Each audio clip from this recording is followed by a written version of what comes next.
KREM 2 News 10 at 10 begins now with Mark Hanrahan and Jeremy Legoo. Good evening and thanks for joining us for KREM 2 News 10 at 10, where we give you more news in less time. I'm Amanda Rowley. Mark has tonight off. Let's get started. Bringing in the new year means new laws are rolling out in Washington and Idaho.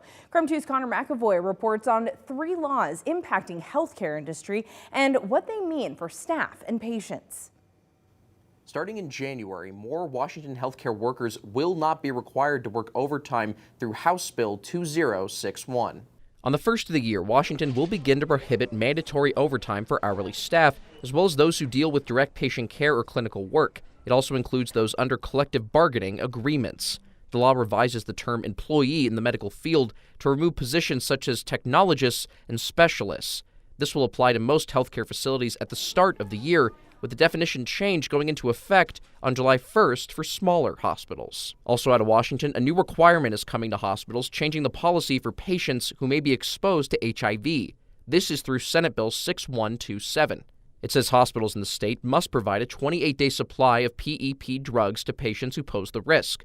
While health plans for public employees don't fall under the qualification for care, health plans cannot enforce any requirements not issued by the CDC for patients to get a first supply of PEP drugs. Looking at Idaho in 2025, January 1st marks the start of House Bill 596. This is designed to lower prescription drug costs through regulating the role of prescription benefit managers, or PBMs. The Federal Trade Commission filed a lawsuit against Caremark RX, Express Scripts, and Optum RX. For context, those are the 3 biggest PBMs in the country. The lawsuit from the FTC wrote PBMs use rebating practices that increase the cost of insulin in what the FTC writes in an artificial way. This Idaho law is designed to have accountability from PBMs, including having them be required to disclose the cost of prescription drugs and any discounts charged or imposed by them.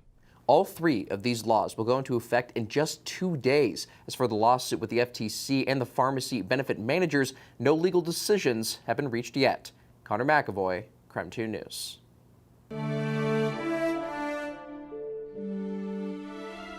Ladies and gentlemen, the President of the United States. The time for racial discrimination is over.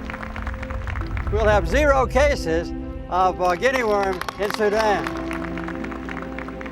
I was surprisingly at ease. I've had an exciting and adventurous and gratifying existence, and I'll be prepared for anything that comes. The world is mourning former President Jimmy Carter today. He died Sunday at the age of 100.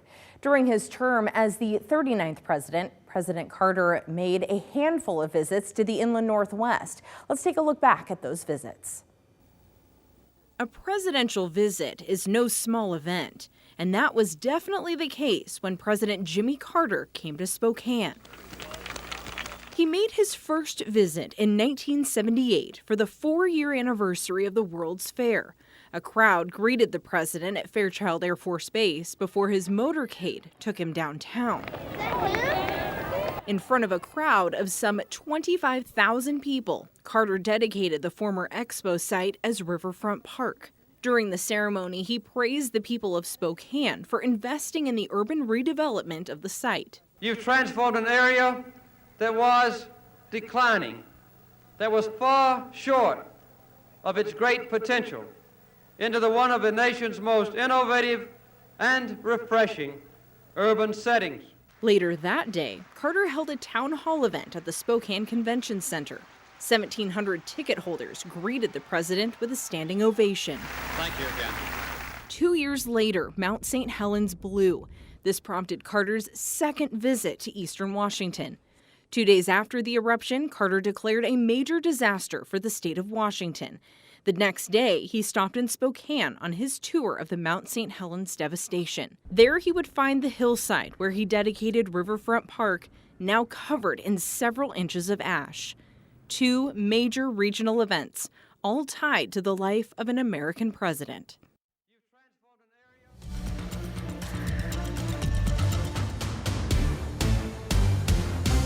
All right, switching things over to weather now. We're seeing chances of, that's right, snow and plenty of it, with with cloud coverage on the way. Meteorologist Michelle Boss has a quick look at the forecast. Hi, Michelle. Yeah, things are relatively quiet right now, looking at mostly cloudy skies, maybe a little patchy fog. We've got a little bit of very light precipitation across south central Washington. Spokane probably won't see much out of that, but temperatures are below freezing, so any of that melting snow and slush or area roadways that were wet this afternoon could potentially freeze over, especially for untreated roads. But generally dry conditions expected overnight. Low temperatures in the upper 20s and lower 30s. Quiet weather tomorrow, but snow moving in after midnight on New Year's Day, generally under 2 inches. And then we're looking at another chance of afternoon snow on Thursday, highs in the low to mid 30s. All right, thank you, Michelle. New video tonight shows a very close call with a plane carrying the Gonzaga men's basketball team at the Los Angeles International Airport. Stop.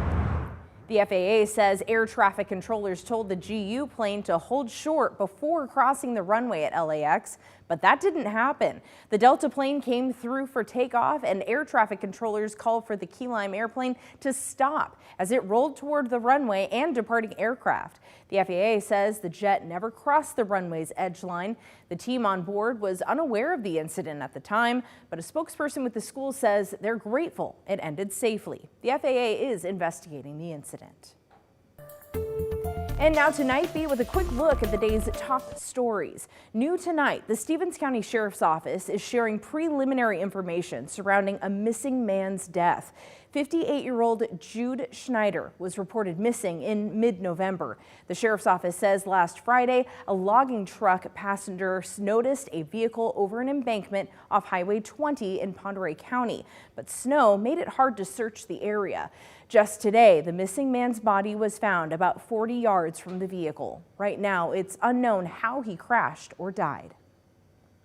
4 Spokane police officers are on administrative leave after shooting a man near the Garland district. Spokane Police Chief Kevin Hall says officers received reports of a man firing gunshots out of an apartment on West Cora Avenue. Police arrived around 4:30 yesterday afternoon. Chief Hall says it's believed up to 4 officers fired their weapons. He says despite life-saving efforts, the suspect died at the scene. No one else was injured during the encounter. The Chelan County Sheriff's Office believes they have identified the driver of the truck who tore up the popular sledding hill in downtown Leavenworth before Christmas. A camera caught the driver spinning the truck in the park and making a big mess. Deputies say they're looking for Zachary Soltis from Texas. He could face charges of malicious mischief and reckless driving. And it was a happy ending, though, for the park because the closed portion has since reopened. Well, that was Night Beat. To learn more about any of these stories, just head to our website, KREM.com. New Year's Eve is approaching swiftly.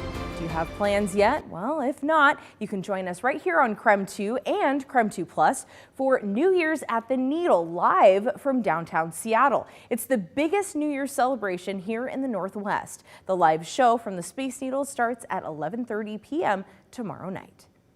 And that was KREM 2 News 10 at 10, where you get more news in less time.